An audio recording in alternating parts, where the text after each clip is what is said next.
I was 28 when it happened, 2 winters ago, just days before Christmas. I had the whole week off from in-person work. My job let us choose how often to come into the office, and I'd stacked enough remote days to avoid the commute and stay home for the entire storm-filled week. A massive winter front was forecasted to swallow the whole region, and honestly, with the holidays creeping up, I just wanted quiet, comfortable workdays from home. As long as our tasks were completed by their deadlines, management didn't care how or when we worked. And since I'd always preferred late-night sessions and sleeping in, the arrangement felt perfect that I started working around noon that day. The first few hours were uneventful, slow, peaceful, the kind of silence only a snowstorm could create. I sipped warm coffee, half awake, typing as the wind outside beat harder against my office window. By late afternoon the world had already gone dark, an unnatural gloom cast by swollen snow clouds and the heavy white curtain blanketing the neighborhood. That I planned to go out for dinner, but the roads looked bad. The wind rattled the windows relentlessly, and the snow was piling so quickly that even walking outside felt dangerous. I gave up on the idea and stayed in. Hours passed. The storm intensified. I kept the window shades open so I could watch the storm while I worked. But then, without warning, a sharp flicker of light cut through the swirling snow. I glanced over and saw a thin beam of a flashlight sweeping around just outside my window. Confused, I leaned back and stared for almost 10 seconds. The light moved slowly, deliberately, like someone searching for something. Eventually curiosity tugged me out of my chair. I walked to the window and tried to look along the side of the house. I saw the beam again, lingering near my backyard fence. But before I could trace it back to the source, it snapped out of sight, either turned off or hidden by the snow. Nothing else moved. That I told myself it was just a neighbor searching for a lost pet or checking property lines before the storm buried everything. I brushed it off and went back to work, but over the next 2 hours, something felt wrong. The house groaned under the wind, but every so often I heard a sharper sound, soft but intentional. The kind of noise that makes you pause mid-sentence and stare into nothing, waiting for your brain to catch up. That I tried to brush it off, until something loud cracked inside the house. That I shot out of my chair. That noise wasn't the storm, it was close, too close, and far too heavy to be unsettling. It sounded like something breaking. That I walked into the hallway, heart pounding. Nothing. No footsteps. No voices. I moved downstairs, checking each room with growing unease. The wind screamed outside, but inside, silence. No more noises, no more crashes. I wasn't terrified enough to tear through every room searching, especially without evidence of anything else happening. So I went back upstairs to return to work. That I had just reached the top step when a single clean click echoed through the house, followed by total blackness. The power died, everything disappeared. The storm had swallowed every scrap of moonlight. I couldn't see my own hands. The air felt heavier, colder, darker than it should have been. That I forced myself to breathe. The storm probably knocked out the power lines. Or maybe the breaker tripped. The breaker box was in the basement, so I felt my way back down the stairs, step by step, gripping the railing with numb fingers. At the bottom, I moved into the hallway, one hand on the wall to guide me. The basement door waited at the far end, somewhere in the dark.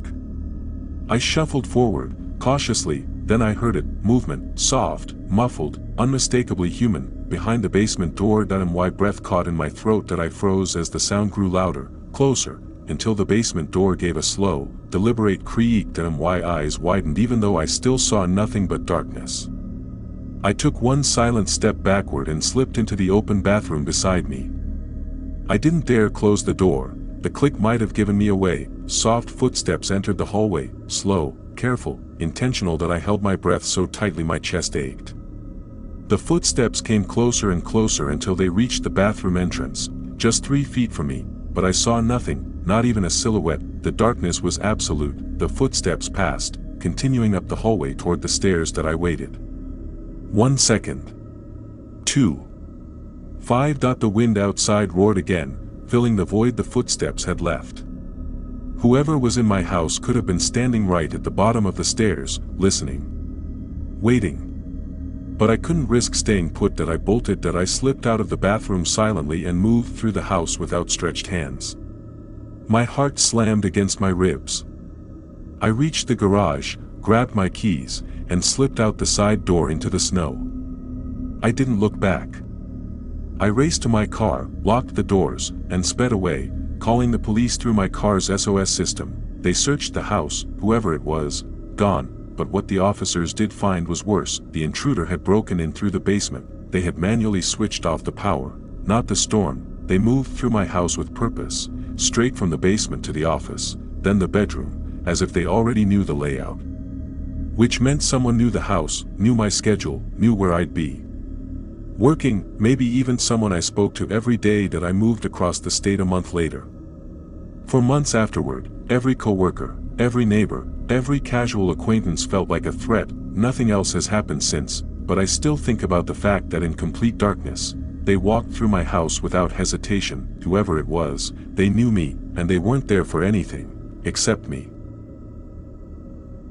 I'd been driving since early morning, hoping to make it from Minneapolis to my sister's place in Montana before the weekend. It was supposed to be a simple winter trip, just me, my old but reliable Subaru, a playlist I'd heard 100 times, and a cup of that watery, burnt-tasting gas station coffee keeping me awake. Everything felt fine until the snow started falling. At first, it was light, almost peaceful, drifting across the more isolated stretches of highway as I pushed further north. But as the daylight thinned and the sky darkened, the snow picked up fast, way faster than any forecast had hinted at. Within half an hour, I wasn't driving through a storm anymore. I was driving through a whiteout curtain that erased everything that wasn't 6 feet in front of me. My headlights were useless, swallowed by the swirling mess. The road vanished under a thick blanket of snow, and I kept catching myself drifting toward what might have been the shoulder, or a ditch. My hands were glued to the wheel, stiff and aching. That I told myself I'd pull off at the first place I saw. Any place. Gas station, motel, someone's damn barn, anything that wasn't this highway. 15 minutes later, through a blur of white, I spotted a faint glow. A sign. A building? The snow was too heavy to tell. I turned toward it, hoping I wasn't steering straight into a plow pile or a closed driveway. It was a cafe. Small, worn down, with a crooked wooden sign half covered in frost. The parking lot held 3 cars already, one buried deep in snow like it had been there for days, the other 2 looking freshly parked. I slid into a spot and got out, the cold stabbing my face instantly. By the time I pushed through the cafe door, I felt like my fingers didn't belong to me anymore. Inside was warm, but wrong. Not threatening, just uncomfortable, like walking into a stranger's house uninvited. An old-fashioned roadside cafe with a bar counter, a few booths, and a yellowish light that buzzed overhead. 2 men sat at the bar with steaming mugs, and a woman stood behind the counter wiping cups with a slow, repetitive motion. It was silent when I entered, dead silent. But they all turned their heads toward me at the exact same time and greeted me politely, almost too politely. Like I'd interrupted something. Or like they were waiting that I sat near the bar. The 2 men said they'd also pulled in to escape the storm. I ordered a coffee, burning my tongue on the first sip, and took the mug to a window seat. Outside, the storm was piling snow on our cars by the minute. One of the men at the counter caught my attention. Older, maybe 50, but with this strange, drained look, like someone who'd been awake for days. His face seemed frozen in a half-dead expression. Pale skin, dull eyes, like something was hollowed out inside him. Every time I glanced at him, he wasn't blinking. When I left the bar to sit by the window, all conversation stopped again, just like when I'd walked in. The room fell silent, except for the humming light and the storm howling outside. After several minutes, one of the younger men stood abruptly and muttered something about trying to reach his cabin before the roads closed. He left. A minute later, the older half-dead-looking guy stood too, without a word, and walked out. The cafe worker told me they'd arrived together and looked like they were arguing in the parking lot earlier.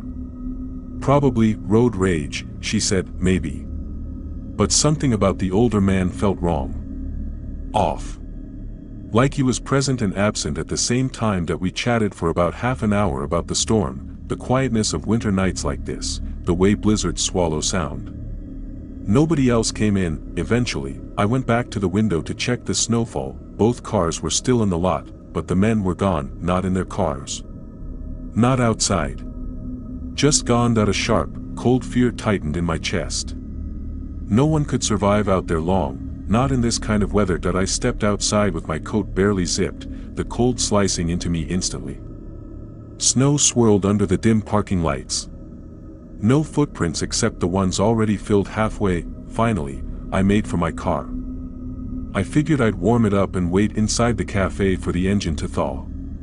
But when I turned the key, nothing happened. Not even a click. It didn't even try to start. My stomach dropped. In that moment, with the storm hissing against the windshield, I knew one of those men had sabotaged it. Then I saw him. A figure emerging from the woods behind the cafe, slow, deliberate, barely visible between gusts of snow. One of the men. The older one. Moving like a shadow, wearing a human coat. He was heading toward the parked cars. I bolted out of my Subaru and sprinted back inside the cafe, slamming the door and locking it with shaking hands. The woman asked what was wrong, and I choked out the story: the vanished men, my dead car, the figure in the woods. She hesitated, fear dawning in her eyes, but dialed 911. A minute later, the front door jolted. He was there. He pressed against the glass, staring directly at me. His eyes, bloodshot, glassy, lifeless, locked onto mine as he banged on the door with a force that made the frame rattle.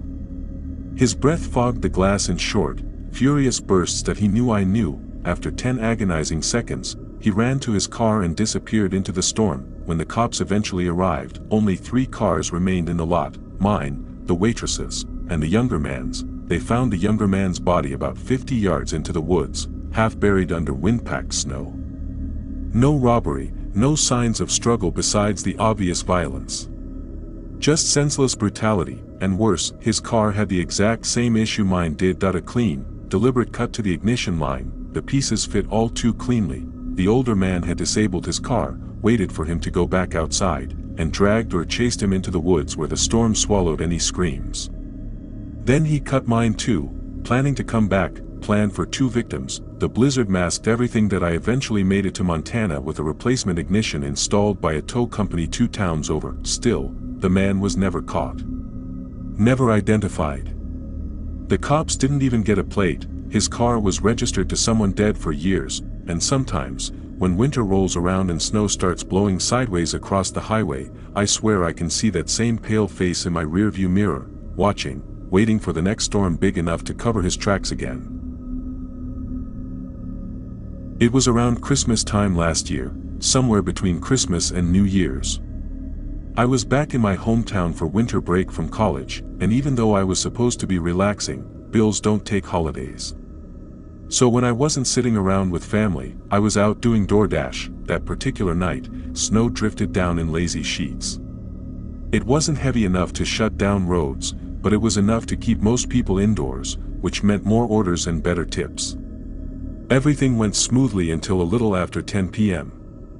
The rush slowed, but the app continued feeding me decent orders. Then I got one that was a bit further than usual, about 20 minutes out. My hometown is small but spread across big pockets of forest, so it wasn't strange to deliver off back roads.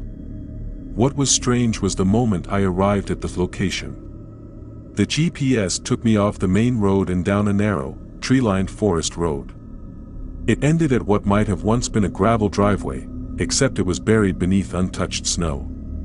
No plowing. No lights. No tire tracks.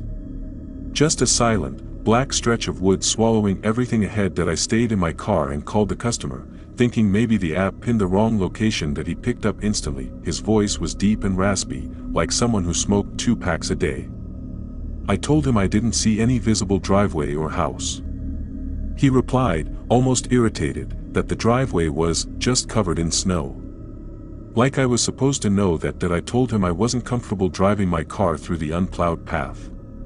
He snapped back with something like, "That's why I ordered delivery. If you won't deliver, what's the point?" I remember feeling annoyed, even a little creeped out, but I didn't want him to cancel the order or ruin my rating.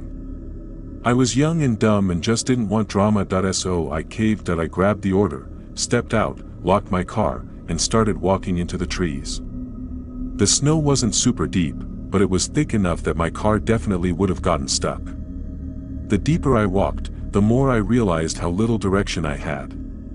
There were no porch lights, no sounds, nothing but darkness swallowing the trees ahead. My car, faintly lit by my hazard lights, grew smaller behind me. It was the only sign of civilization in miles. Then I heard it. A crunch to my left. It was faint, but unmistakably the sound of a boot pressing into snow. My breath hitched. I raised my phone's flashlight, but the beam seemed to be swallowed whole by the woods. The forest didn't look like a place, it looked like a void. Nothing. No movement. No second sound. I forced myself forward, but the cold and the dark started chipping away at my nerves. By then, I should have at least seen a house or a shed or something that suggested a destination. But nothing changed, just endless black trees. I stopped walking and stood there, heart pounding. A feeling washed over me, a sick, twisting realization. What if there wasn't a house? What if this was a setup? It sounds stupid, but it hit me so suddenly that I froze. I was a lone silhouette in a dead, silent winter forest. I pulled out my phone, deciding right then that if he didn't answer, or tried to talk me into going deeper, I'd just leave. I hit call, the phone rang twice, then I saw it, out of the corner of my eye, a light. A single, warm yellow light deep in the dark trees. Like someone flicked on a flashlight, but before I could focus on it, the light snapped off, and half a second later, the call disconnected. I didn't think. I didn't breathe. I just ran. Snow exploded under my boots as I sprinted back toward my car. I didn't know if someone was behind me. I couldn't hear anything but my own footsteps, and that made everything worse, because silence meant possibility. Silence meant they might be closer than I knew. I reached my car, but something was wrong. It was leaning. My stomach dropped. .1 tire, slashed open. Flattened. My hand started shaking. I didn't think. I just jumped in, started the engine, and gunned it down the forest road, the car wobbling violently as the rim chewed through snow and gravel. I dialed 911 on my way back to the main road. The police questioned me but didn't take it seriously. Probably a misunderstanding, one officer said. No, someone wanted me out there. Someone wanted me in the woods. They slashed my tire while I was still walking. Maybe they expected me to keep going deeper. Maybe they were waiting. And sometimes, late at night, I think about that light switching off in the trees, about how close it must have been, about what would have happened if I hadn't stopped, hadn't turned, hadn't run, about what was waiting, just a few steps further into the dark.